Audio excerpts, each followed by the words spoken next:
What is happening, everybody? So, let's talk about that new 2018 Mustang. And yeah, I know, I might be a Mopar guy at heart, but I will always have a soft spot in my heart for the Mustangs. And if I'm like you guys out there, you know, the Mustang is really the car that got me into modding and working on cars in general.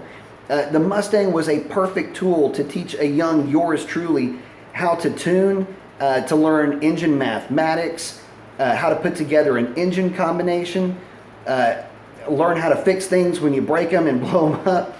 The Mustang was always that teaching aid that really got me to where I could speak at least somewhat coherently when it comes to engine building, speccing camshafts, things of that nature.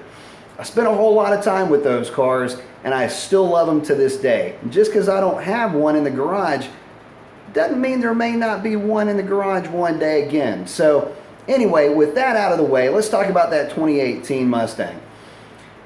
So what we do know is that it did get a bit of a facelift, and it got some rear end treatment just in terms of the look of the car. It looks a bit more like a GT350 in a way than the older car did. But the big changes are coming in the engine and specifically in the transmissions. And I think that's where that car is really going to get woken up. So let's talk about the transmissions first. The manual transmission is going to get a dual mass flywheel and a twin disc clutch. I won't bother explaining what all that stuff means, but I'll tell you what it does mean.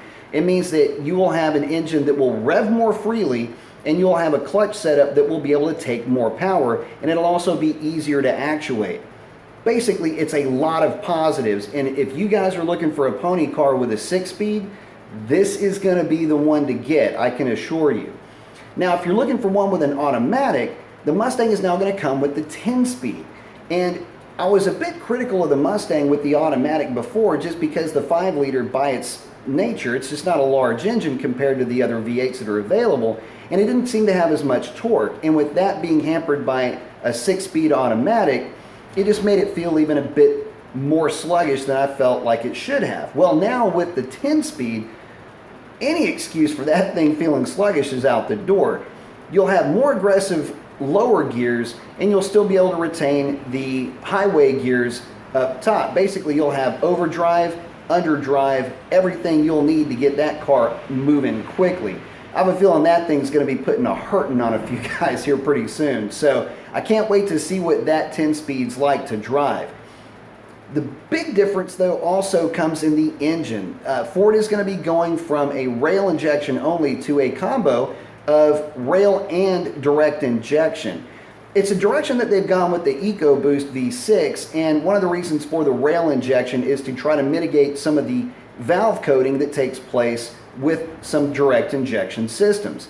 It's just part of the bypass, or part of the byproduct of a direct injection engine. A lot of times the intake valve can start to get coked or coated with soot and things like that. Kind of gets a little bit of a gummy residue on there. The rail injection helps to mitigate that by basically hitting the top of that intake with fuel, and it helps to clean the thing off.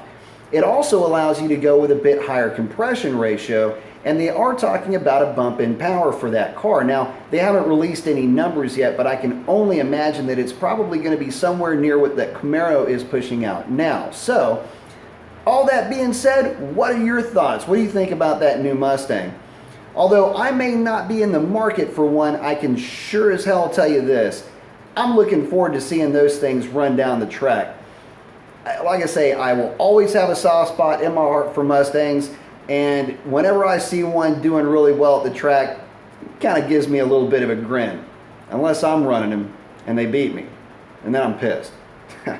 Anyway, post up what you guys think about that new car. Adios.